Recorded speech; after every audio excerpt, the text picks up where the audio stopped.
Nós estamos aqui nesta noite porque todos nós somos movidos por um sonho. Todo ser humano, ele sonha. Aquele que não sonha, ele está morto. De alguma maneira, todos nós nascemos por causa de um sonho de Deus sobre nossas vidas. Não é verdade? Ninguém que está aqui nesta noite não tem sonhos. No coração de Deus já brotava a realização, existia uma expectativa para uma realização, e quando você nasceu, foi a concretização desse sonho. Eu queria compartilhar com vocês sobre sonhos nesta noite. Queridos, quando nós falamos sobre sonhos, é bom nós entendermos que sonho perpassa toda uma história do universo. Certa vez perguntaram para Aristóteles no século IV a.C. o que é sonho. Ele vai responder que sonho é a esperança do homem acordado. Perguntaram para Freud no século XIX o que é sonho. Ele diz que é a realização de uma meta. Perguntaram para Goethe, um filósofo alemão no século XIX, o que é sonho. Ele diz: se você sonha, continue a sonhar. Não desista dos seus sonhos. Goethe, no século XIX, esse filósofo alemão, ele certa vez disse isso. Certa vez perguntaram para outro personagem, um ator inglês chamado Charlie Chaplin, e perguntaram para ele sobre sonho. Ele vai dizer o seguinte: nunca se afaste de seus sonhos, pois se eles forem, você continuará vivendo, mas terá deixado de existir. O que são sonhos? Querido, perguntaram certa vez, e é interessante nós pensarmos sobre o século XIX. Certa vez um homem faz um discurso em Washington, no dia 28 de agosto de 1963, um homem chamado Martin Luther King, e um dos discursos dele foi: I have a dream, eu tenho um sonho. Nesse sonho ele disse algo interessante. Ele disse primeiramente: eu tenho um sonho de um dia esta nação se erguerá e viverá o verdadeiro significado de seus princípios. Achamos que essas verdades são evidentes por elas mesmas, que todos os homens são criados iguais. Ele finaliza o seu discurso dizendo: eu tenho um sonho de que meus 4 filhinhos um dia viverão numa nação onde não serão julgados pela cor de sua pele, e sim pelo conteúdo do seu caráter. Nós temos sonhos, nós vivemos. O sonho é algo movimentado por uma alavanca sobre nossas vidas. O sonho, o que movimenta o meu sonho, é como se fosse o dínamo movimentando o motor do seu carro. Nós temos sonhos, algo que nos movimenta. Sobre sonhos, esse algo que talvez inatingível por algum momento, que nós pensamos: o que é um sonho? Vocês têm sonhos? Eu também tenho sonho. Mas existem sonhos que nós não conseguimos viver para ver esse sonho realizado. Existem sonhos que nós deixamos para a nossa posteridade. Existem sonhos que nós não conseguimos palpar. Martin Luther King não viu o seu sonho realizado, mas a sua posteridade viu. Nos Estados Unidos hoje nós temos, para começar pelo presidente dos Estados Unidos, a cor da pele. Ele tinha um sonho, Martin Luther King, esse reverendo. Então o sonho ele não viu, mas o sonho ele não morre. As pessoas morrem, mas sonhos não morrem. Eu queria compartilhar justamente com os irmãos sobre sonhos, e gostaria que os irmãos abrissem comigo o livro de 2 Reis,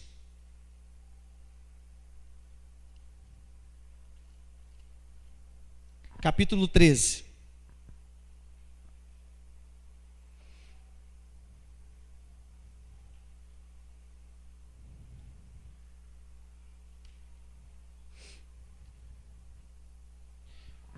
Segundo livro de Reis, capítulo 13.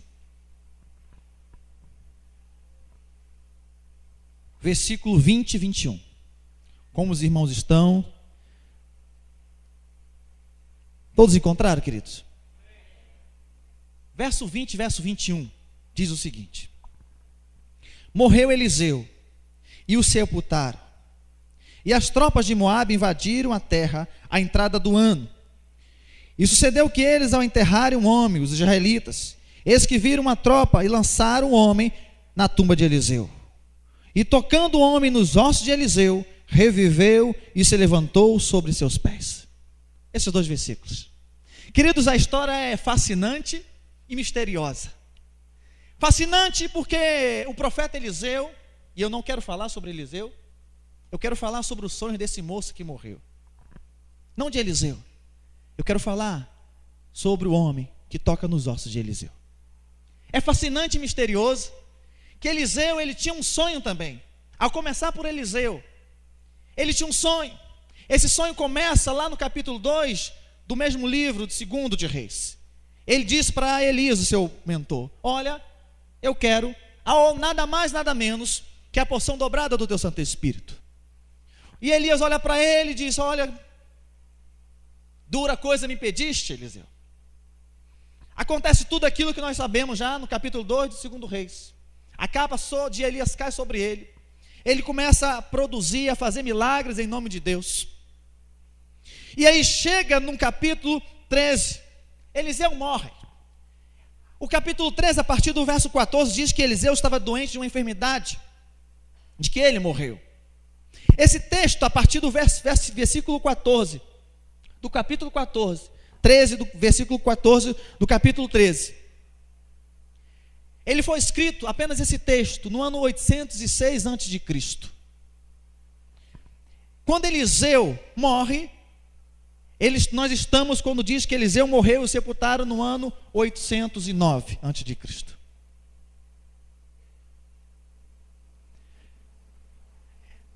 Algo me chama a atenção, que esse homem toca nos ossos desse profeta. Segundo a medicina, a decomposição até a chegada dos ossos demora, dependendo de todo o ambiente, dependendo de se a pessoa tomava muito medicamentos na sua vida, vai variar de 1 a 3 anos até chegar ao estágio dos ossos, a decomposição. Uma ordem cronológica na Bíblia, Eliseu no mínimo já estava morto já pelo menos 1 ano e meio, de 1 ano a 1 ano e meio morto. Possivelmente Eliseu não tomava tantos medicamentos assim nessa decomposição. Certa vez estava conversando com um irmão lá da igreja, e ele me contava que foi ao túmulo do seu pai para ver a questão da parte óssea, e chegando lá, o seu pai não estava ainda no estágio dos ossos, ainda estava em carne ainda, e já tinham se passado 5 anos. E aí eu afirmei, logo seu pai bebia muito remédio. Ele disse, bebia muito remédio.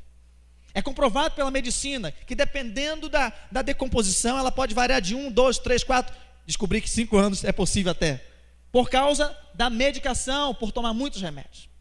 Eliseu tinha morrido.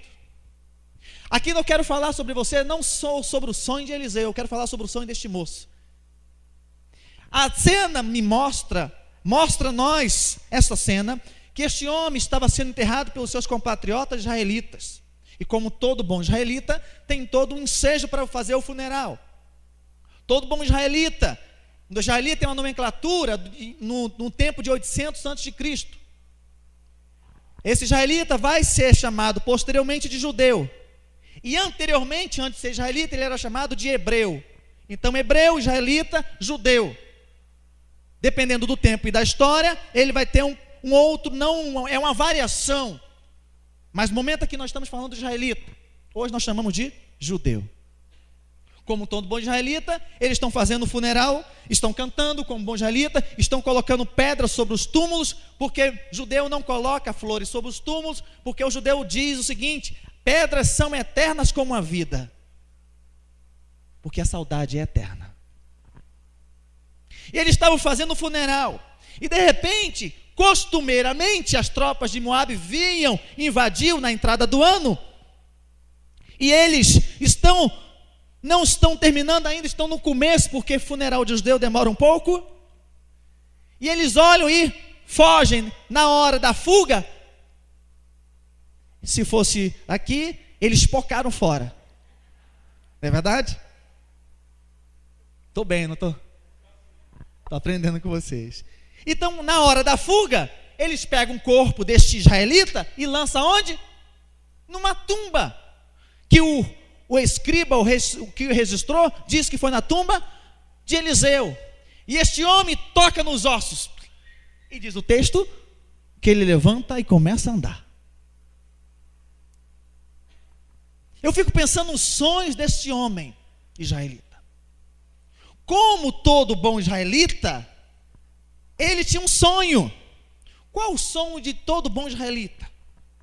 Qual é o sonho de todo bom israelita? Primeiro, participar das festas, das principais festas judaicas: Páscoa, Tabernáculos e tem uma festa principal que eles amam muito, Pentecostes.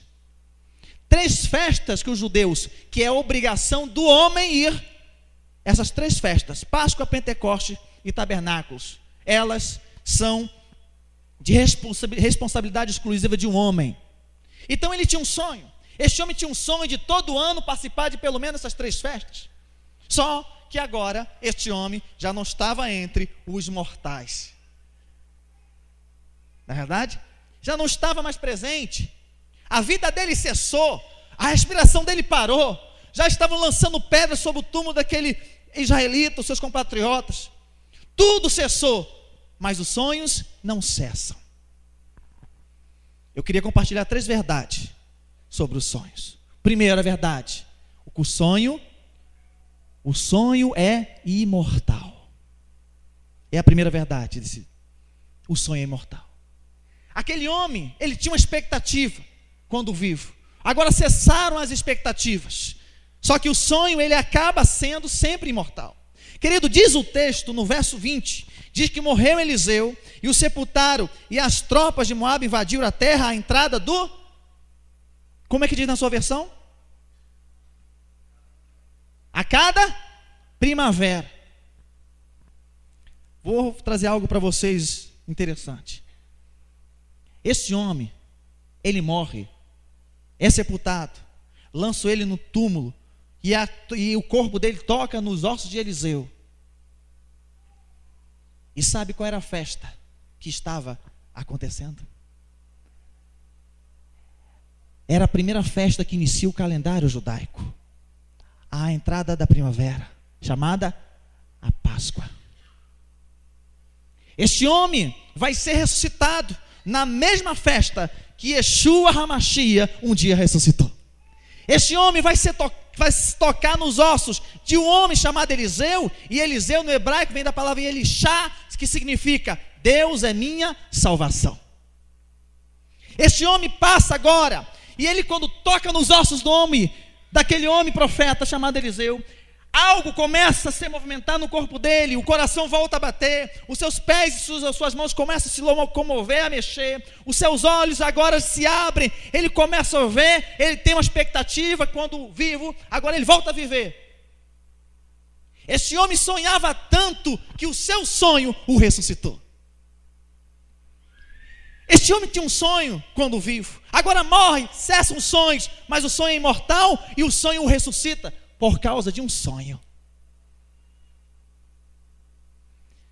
Às vezes nós não necessariamente estejamos mortos fisicamente como este morto estava, mas talvez estejamos mortos espiritualmente, precisando tocar em algo que aparentemente esteja tão difícil. Aqui nesta cena nós vemos 2 sonhos realizados. É o sonho do morto que tocou nos ossos e o sonho de um que tinha feito um pedido a Elias. Eu quero porção dobrada do teu Santo Espírito. O sonho realizado não foi apenas para o morto que tocou nos ossos, foi para os ossos de um profeta também. O sonho se realizou. Por que você fala isso, pastor? Querido, não sei quantos já ouviram, eu já li em trocentos livros sobre isso. Alguns colocam que a expressão porção dobrada de Eliseu, que Eliseu pede para Elias, se equivale 2 vezes mais dos milagres que Elias fizera. De fato, é de verdade, isso é fato mesmo. Só que eu estava lendo em um livro, e o livro colocou o seguinte, o autor: olha, Elias fez 14 milagres e Eliseu fez 28 milagres. Um outro livro colocou, Elias fez 30 milagres, Eliseu fez 60 milagres. Meu irmão, as pessoas não sabem nem contar, mas na Bíblia os milagres são feitos. As pessoas chutam, mas não leem a Bíblia. E eu fiz questão de contabilizar todos os milagres de Eliseu, sem leitura, porque é tanta leitura que um fala uma numerologia, outro fala outro. Querido, antes de Eliseu pede algo a Elias. O primeiro milagre que acontece com Elias é quando ele toca no mar Jordão e abre aquele mar. É o primeiro milagre. A partir desse milagre você vai contabilizando. Diz, quando você chega aqui, sabe quantos milagres tem? Elias, se você contar os milagres de Elias, vocês vão conseguir contar até 7. Eliseu morreu. Sabe quantos milagres tinham até então? 13 milagres. O 14º foi quando esse homem tocou nos ossos dele. Querido, o sonho é imortal. Eliseu também tinha um sonho. Então nessa cena nós conseguimos visualizar 2 sonhos sendo realizados: o do que toca nos ossos e o que está em ossos.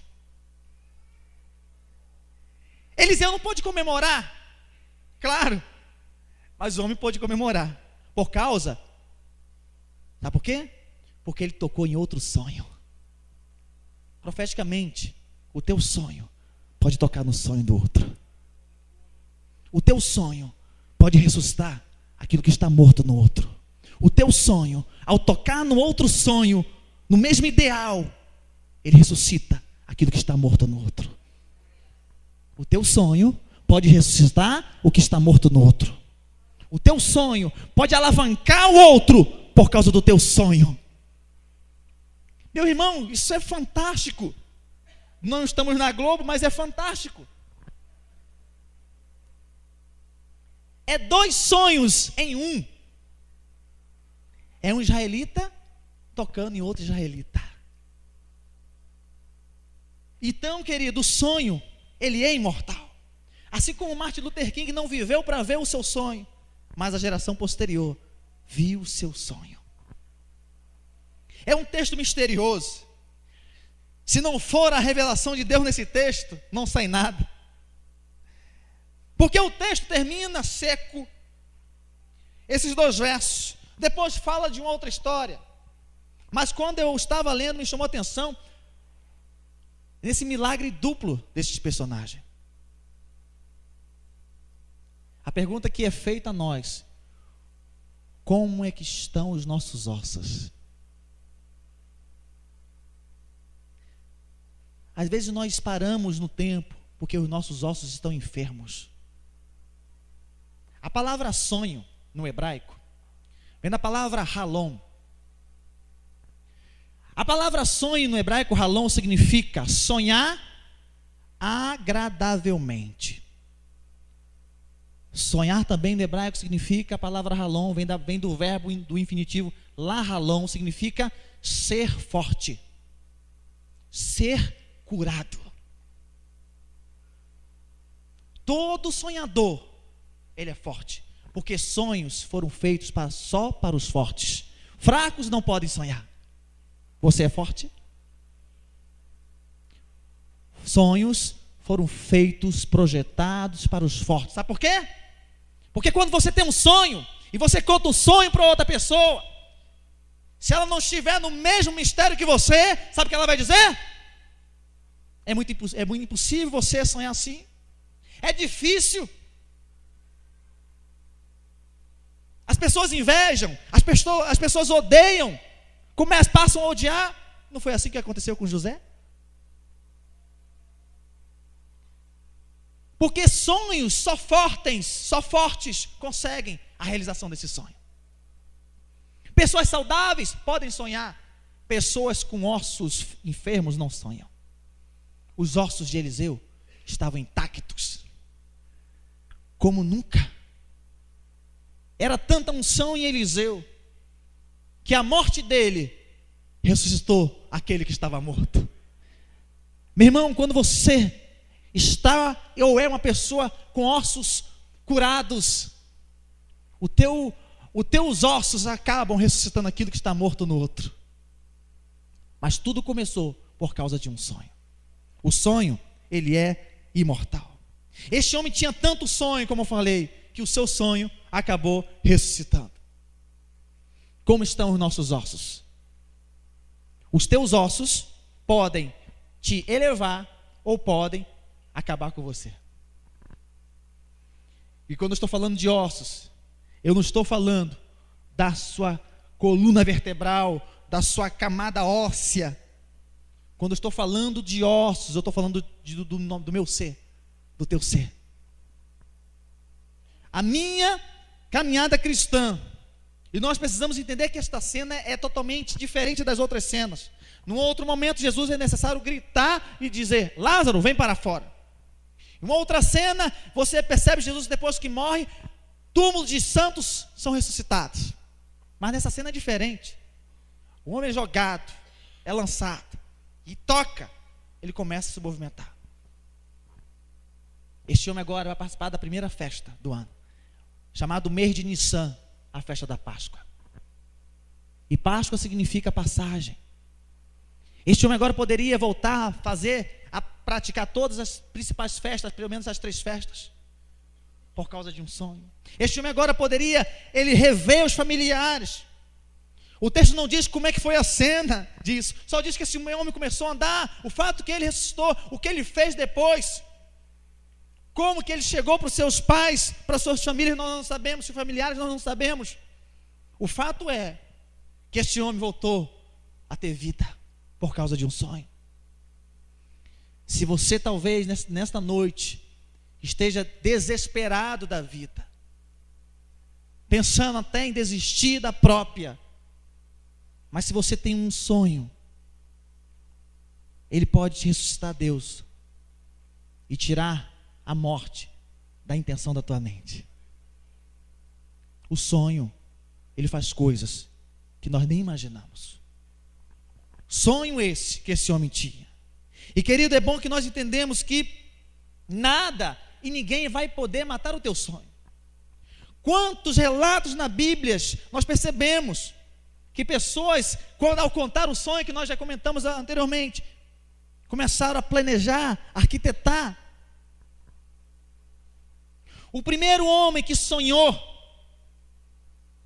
foi o próprio Deus. Foi o primeiro homem que idealizou. Sonho é algo interessante. O sonho nasce uma visão que gera uma fé. Sonho, visão e fé são inseparáveis. Todo sonho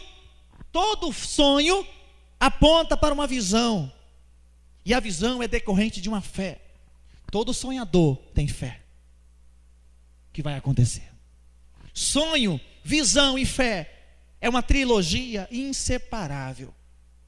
Todo sonhador tem uma visão que é gerada por uma fé. Sonho, visão e fé são inseparáveis. Deus, na sua visão, na sua missão, melhor dizendo, no seu sonho, Ele tem um sonho. Olha, serpente, um dia nascerá um menino que vai esmagar tua cabeça. Capítulo 3 de Gênesis. Ele nasce do coração de Deus. Um sonho. Este sonho vai se concretizar em Jesus Cristo. Ao nascer, tentam matar o sonho de Deus. Tentam matar. Deus avisa, vai para o Egito, depois ele vai para Nazaré, vai para Cafarnaum, mas tentam matar o sonho de Deus. Mas os sonhos são imortais. Este homem cresce, agora já jovem, com 12 anos, discute com os doutores. Esse historiador grego Lucas, ele concretiza esses fatos narrados.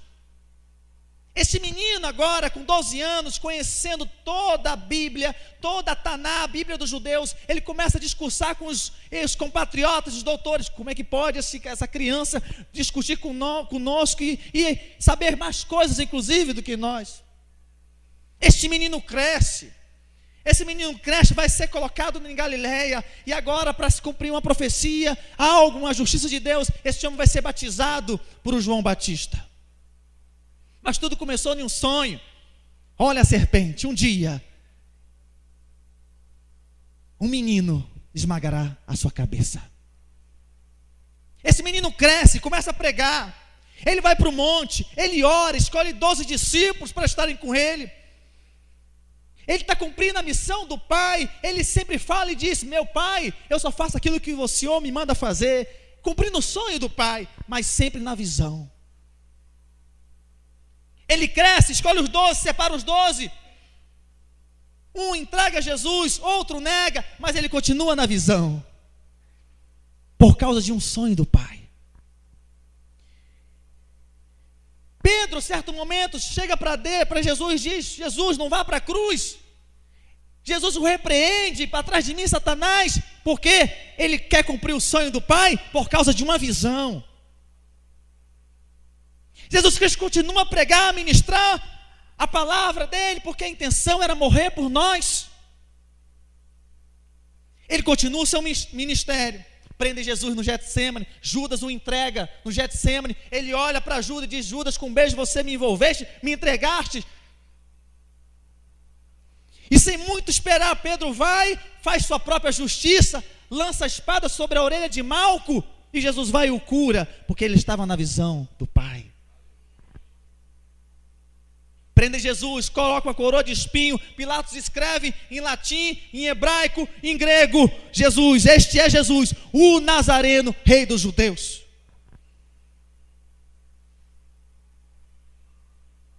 A multidão passava na cruz e falava para ele: olha, Jesus, desce da cruz se tu és filho de Deus.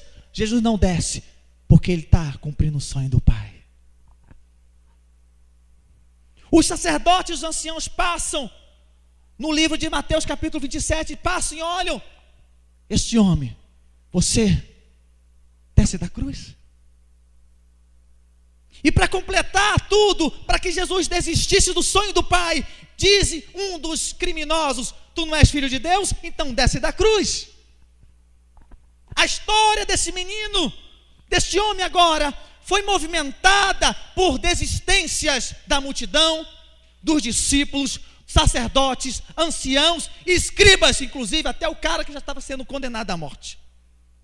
Todos queriam parar o sonho do Filho de Deus, com o próprio Deus. Jesus só não parou porque ele tinha uma visão decorrente de uma missão que foi envolvida por um sonho do Pai. O sonho é imortal. Aquele homem agora é morto. Retiram ele da cruz.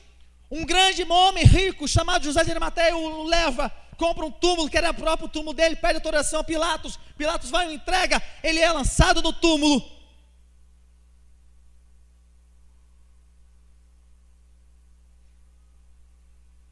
Quando vão examinar, um dos discípulos, chamado Pedro, olha para o túmulo e só encontra um lenço e a túnica do outro lado. Quando aquele judeu chamado Pedro e João olham para o lenço, principalmente para o lenço, culturalmente, aquele lenço dizia: eu saí um pouco, eu já estou voltando. É comum no judaísmo, quando um judeu sai, o sacerdote da casa sai, ele geralmente coloca o lenço na mesa. Quando os filhos adentram a sua casa e olham para o lenço, eles sentam na mesa, preparam tudo, a esposa prepara o jantar, ou o almoço, ou o café da manhã, mas o lenço está lá. Eles não comem antes, porque eles entendem a visão. O lenço diz o seguinte: ele saiu, ele já está voltando. Jesus aparece, mas não reconhece. Jesus anda com 2 discípulos no caminho de Emaús, mas não reconhecem. Por quê? Porque eles pararam de sonhar. Pedro parou tanto de sonhar que voltou à profissão antiga de ser pescador de peixe.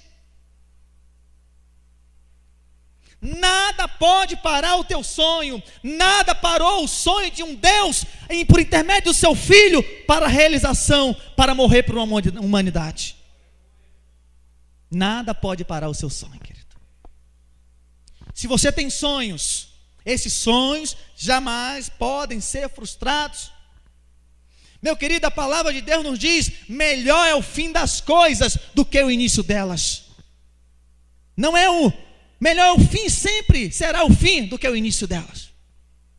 O que você está passando hoje não se compara para a manifestação, não se compara aquilo que Deus vai manifestar na sua vida nesse tempo. O sonho, ele é imortal. Nada pode parar o teu sonho. E eu quero compartilhar justamente para você a segunda verdade sobre esse texto, que a sua primavera está chegando. A sua primavera está chegando, querido. Chegou uma primavera para o moço que tocou nos ossos de Eliseu. A primavera dele chegou. Primavera aponta para flores.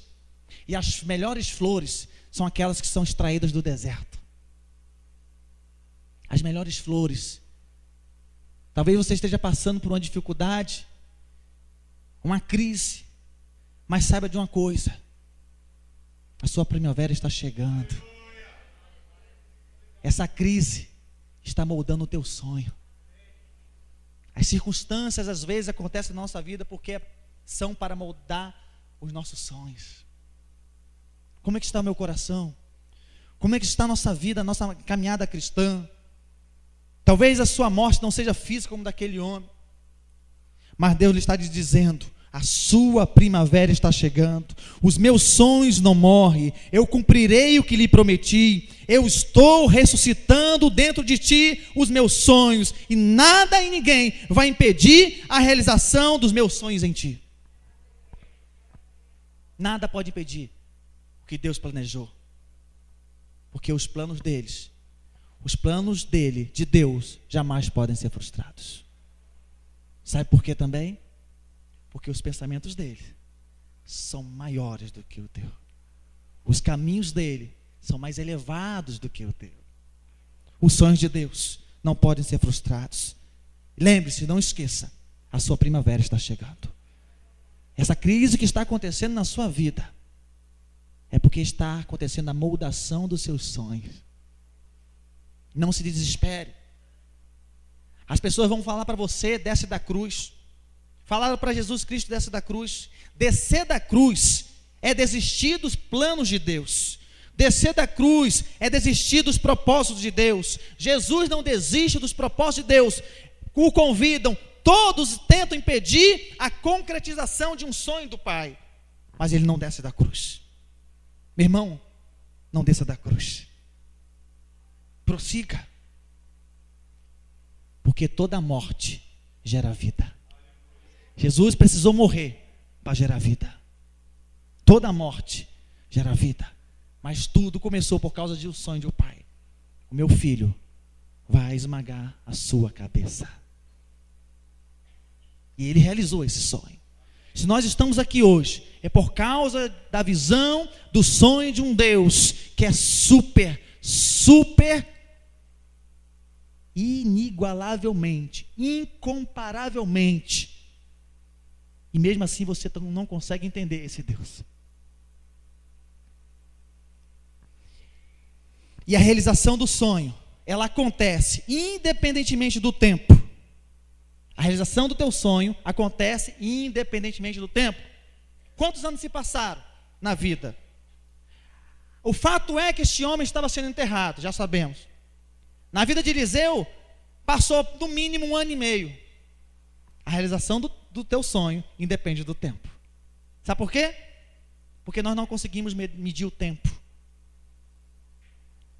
Nós não conseguimos medir Deus. Não se mede Deus. Deus é atemporal. Ele está fora do tempo. O sonho que você tem vai chegar ao encontro dos sonhos de Deus. E isso virá a concretização dos teus sonhos. Mas se o teu sonho está enfermo, é preciso ser restaurado isso. Se o teu sonho, talvez pelas circunstâncias da vida, ficaram enfermos, hoje Deus quer derramar sobre mim e a sua vida o bálsamo de alegria. Porque há bálsamo em Gileade. Existe bálsamo em Gileade. Meu querido, eu quero também falar com os irmãos que todo sonhador ele é um visionário. Dentro de um sonho está embutido uma visão. Todo sonhador é um visionário, porque dentro de um sonho está embutido uma visão. Se você sonha, mas não tem uma visão, o teu sonho morre. Visão que eu estou falando é colocado como propósitos, como metas. Se o sonhador não tem uma visão, ele morre. Mas todo sonhador que tem uma visão, ele vê a concretização do seu sonho. Se você tem uma visão, o seu sonho será realizado em nome de Jesus Cristo. Mas não perca a visão. Como é que está a nossa visão? A sociedade, ela nos convida a mostrar o que nós podemos fazer. Sempre a sociedade vai querer, mostre o que você possa fazer, ou o que você quer fazer. Jesus nos convida a mostrar sempre o nosso ser. A sociedade pede, mostra o que você pode fazer. E aí vira uma briga, ter versus ser. A sociedade me convida, o mundo me convida, o sistema me convida, mostra o que você pode fazer. A pergunta que é feita a Jesus Cristo na tentação continua: se você pode, se você é filho de Deus, transforma essas pedras em pães. Mostra que você pode fazer. Mas Jesus sempre preocupado, não com ter, mas com o nosso ser. Naquele grande dia, muitos falarão: eu expulsei 3.000 demônios, eu falei mais de 5.000 línguas. Mas Jesus vai falar: nunca vos conheci, porque eu não me preocupo o ter, me preocupa o ser. A sociedade está perturbada pelo poder. Jesus está preocupado com o nosso ser. E para nós entendermos sobre isso, era como se Jesus, na realidade, quando estivesse naquela cena na cruz, e lá as pessoas falando para ele: desiste, desce da cruz. Era como, e quando eu estava escrevendo esse sermão, e eu faço questão de falar para vocês, era como se Jesus estivesse falando: meu Pai tem um sonho, e eu não posso frustrá-lo. Na realidade, nada pode frustrá-lo. Se ele tem um sonho, eu cumprirei, pois eu sou a realização deste sonho. Por isso não desisto do sonho de meu Pai, eu vou até o fim. Na minha morte muitos voltarão a sonhar. Na minha morte muitos ressuscitarão. Muitos voltarão a terem perspectiva, projetos, metas. Eu decidi ser a realização do sonho do meu Pai. A visão do meu Pai é que eu continue, não desista, prossiga. Eu não vivo para mim mesmo, eu vivo para Ele. Meu irmão, quando você vive o sonho do teu Pai, nada pode parar aquele que é visionário de Deus. Quando você vive para você, nada acontece, mas quando você vive para Cristo, que é o Deus do sonho, você se torna visionário, Ele realiza o projeto e o sonho na tua vida. Sabe por quê? Porque você hoje é a realização deste sonho. Jesus morreu por mim, por você e ressuscitou. Sabe por quê? Porque Ele entregou para você a realização deste sonho. E sabe qual é a realização do sonho de Deus? Que você saia pelas ruas e anuncie: esta pessoa é que sonhou contigo e sonha contigo todo dia. Deus é tão bom que mesmo no sono Ele está trabalhando por mim e por você. Até sonhando. Deus teve um sonho um dia com Adão. Fez Adão, mas Deus viu que precisava de algo mais excelente. Ele coloca um sono pesado em Adão. Ele começa a sonhar com Adão. Ele começa a colocar uma beleza em Adão. Faz a mulher. E aquele homem se torna até poeta e diz: ossos dos meus ossos e carne da minha carne. Foi a primeira poesia de um homem. E acorda aquele homem e vê a coisa mais bela daquele mundo. Por causa de um sonho de Deus. Por causa de um projeto de Deus. Você é a realização deste sonho. Nada pode impedir o teu sonho. E quero, para finalizar, falar com vocês. Você não foi feito para sonhar em vão. Você não foi gerado por Deus para sonhar em vão, para sonhar sozinho. Existem pessoas que estão sonhando com você. Existem pessoas que estão sonhando com você e por você.